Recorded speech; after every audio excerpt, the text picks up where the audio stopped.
1888 ചരിത്രപ്രസിദ്ധമായ അരുവിപ്പുറം പ്രതിഷ്ഠയ്ക്ക് ശേഷം ശിവപാർവതി സങ്കല്പത്തിൽ പഞ്ചലോക വിഗ്രഹ പ്രതിഷ്ഠ ശ്രീനാരായണ ഗുരുദേവൻ തൃക്കരങ്ങളാൽ നടത്തിയ ക്ഷേത്രം. തിങ്കൾ മൗലി തിരുമീതലോടിയിട ചേർന്നു നിത്യവുമിരിക്കുമെൻ തങ്കമേ സകല സങ്കടങ്ങളോ മറന്നതിന്നു തരണം വരം. മണ്ണന്തല ആനന്ദവല്ലീശ്വരം ദേവീക്ഷേത്രം. ഈ ക്ഷേത്രം തിരുവനന്തപുരം റെയിൽവേ സ്റ്റേഷനിൽ നിന്നും 8.5 കിലോമീറ്റർ ദൂരത്തിലുള്ള MC റോഡിന്റെ സൈഡിലാണ് സ്ഥിതി ചെയ്യുന്നത്. ക്ഷേത്രത്തോടനുബന്ധിച്ച് അതിമനോഹരമായ ക്ഷേത്ര ഗോപുരവും നിർമ്മിച്ചിട്ടുണ്ട്. ഈ ക്ഷേത്ര പ്രതിഷ്ഠയോടുകൂടി മുമ്പുണ്ടായിരുന്ന മൃഗബലിയും പ്രാചീന ആചാരങ്ങളും അനുഷ്ഠാനങ്ങളും നിർത്തൽ ചെയ്യുകയും ചെയ്തു. ദേവിയെ പൂജിക്കുന്നതിനും ഭക്തർക്ക് ഭജിക്കുവാനുമായി മണ്ണന്തല ദേവീ സ്തോത്രം എന്ന 9 ശ്ലോകങ്ങൾ അടങ്ങിയ ദേവീ സ്തോത്രം ഗുരു അവിടെ വെച്ച് രചിച്ചു നൽകുകയുണ്ടായി.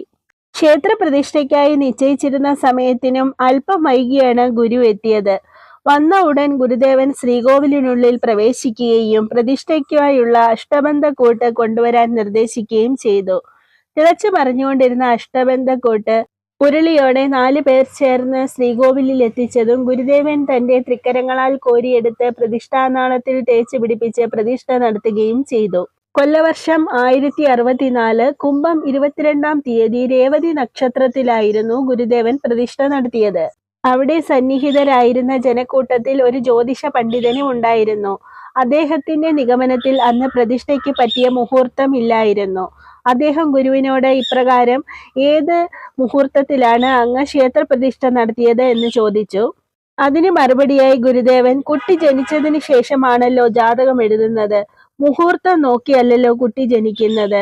പ്രതിഷ്ഠ കഴിഞ്ഞു, ഇനി മുഹൂർത്തം നോക്കാം എന്ന് പറയുകയുണ്ടായി. അന്ധവിശ്വാസത്തിനെതിരെയുള്ള ഒരു പ്രതികരണമായും ജ്യോതിഷ പ്രവചനത്തിലെ നിരർത്ഥകതയെയും തുറന്നുകാട്ടുന്ന മറുപടിയായിരുന്നു ഇത്. ക്ഷേത്രത്തോടനുബന്ധിച്ച് വിദ്യാലയങ്ങളും സാംസ്കാരിക കേന്ദ്രവും വായനശാലയും നിർമ്മിക്കണമെന്ന ഗുരുവിന്റെ നിർദ്ദേശം തുടർന്നുള്ള ക്ഷേത്ര ഭരണാധികാരികൾ നടപ്പിലാക്കിയിട്ടുണ്ട്.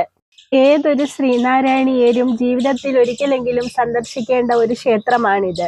സാധിക്കും സകലം സമസ്ത ഭുവനങ്ങൾക്കും ഹിതം നൽകി നീ ചേതസിങ്കലിരിക്ക കൊണ്ടു ജനനീ ചൈതന്യമായെപ്പോഴും